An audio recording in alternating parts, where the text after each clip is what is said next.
അങ്ങനെയാണ് പറയുക. അദ്ദേഹത്തോട് ഞാൻ റിക്വസ്റ്റ് ചെയ്തോ, നിങ്ങൾ പാർട്ടിയോടൊന്ന് പറയണം. അദ്ദേഹം വഴി ഞാൻ റിക്വസ്റ്റ് ചെയ്തു.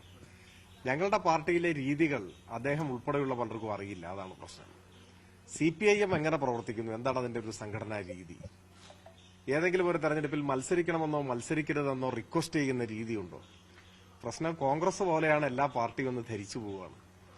ദയവായിട്ട് മുൻ KPCC പ്രസിഡന്റ് അല്ലേ പറഞ്ഞ അപ്പൊ ദയവായി അദ്ദേഹം മനസ്സിലാക്കണം, എല്ലാവരും നിങ്ങളെ പോലെയല്ല. അദ്ദേഹത്തിന് അതിപ്പോ കുറേശ്ശെ മനസ്സിലായി വരുന്നുണ്ടെന്നാണ് തോന്നുന്നത്. അദ്ദേഹം ഒരു മാസം മുൻപ് പറഞ്ഞെന്തായിരുന്നു? അദ്ദേഹം KPCC പ്രസിഡന്റ് ആയി ചുമതല എടുക്കുമ്പോൾ പറഞ്ഞെന്തായിരുന്നു? അതിനുശേഷം ഡൽഹിയിലേക്ക് ഇപ്പോൾ ഒടുവിൽ പോയി വന്നതിന് ശേഷം പറഞ്ഞതെന്താണ്? അദ്ദേഹത്തിന്റെ വാക്കുകൾക്ക് കേരളീയ സമൂഹം എത്രമാത്രം വില കൽപ്പിക്കുന്നു എന്നത് ഈ അദ്ദേഹത്തിന്റെ പ്രഖ്യാപനങ്ങളും പ്രസ്താവനകളും പിന്നീടുണ്ടായ വസ്തുതകളുമായി ചേർത്ത് വെച്ച് വായിക്കുമ്പോൾ മനസ്സിലാവും. അപ്പൊ അദ്ദേഹത്തോട് എനിക്കത് മാത്രമേ പറയാനുള്ളൂ. എല്ലാ പാർട്ടിയും കോൺഗ്രസ് പോലെയല്ല, എല്ലാ പാർട്ടിയിലെയും പ്രവർത്തകർ കോൺഗ്രസിനെ പോലെയും അല്ല.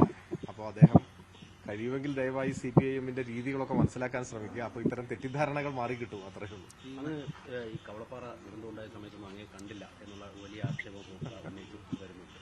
സത്യത്തിൽ ഇന്നലെ ചിലർ എന്നോട് ചോദിച്ചപ്പോൾ ഞാൻ കരുതിയത് നവമാധ്യമങ്ങളിൽ അത്തരത്തിലുള്ള പ്രചരണം ചിലർ നടത്തുന്നതാണ്. അത് സ്വാഭാവികമാണ്. കാരണം സോഷ്യൽ മീഡിയ ഇപ്പോൾ അടിസ്ഥാനരഹിതമായ പ്രചരണം നടത്താനും പലരും ഉപയോഗിക്കുന്നുണ്ട്. അതിന് പറ്റിയൊരു ഇടമായിട്ട് കൊണ്ടുനടക്കുന്നുണ്ട്. അതിൽ വ്യാജ ഐഡികൾ, അത്തരത്തിലുള്ള ഐഡികളിലൂടെയുള്ള പ്രചരണം, അതെന്തും പറയാവുന്നൊരു സ്ഥലമായി മാറി. അതിനൊന്നും നമുക്ക് മറുപടി പറയേണ്ട കാര്യമില്ല. സത്യത്തിൽ അവഗണിച്ച് തള്ളാവുന്നേ ഉള്ളൂ. പക്ഷെ പിന്നെയാണ് ഞാൻ മനസ്സിലാക്കിയത്, അത് ഞെട്ടിപ്പോയി. ഇവിടുത്തെ മുൻ MLA അങ്ങനെ ഒരു പ്രയോഗം നടത്തിയിരിക്കുന്നു. പ്രളയ സമയത്ത് കണ്ടില്ല എന്ന് പറഞ്ഞു. അത് സത്യത്തിൽ ഞെട്ടലുളവാക്കി. ഇപ്പോൾ നടക്കുന്ന രാഷ്ട്രീയ വിവാദങ്ങൾ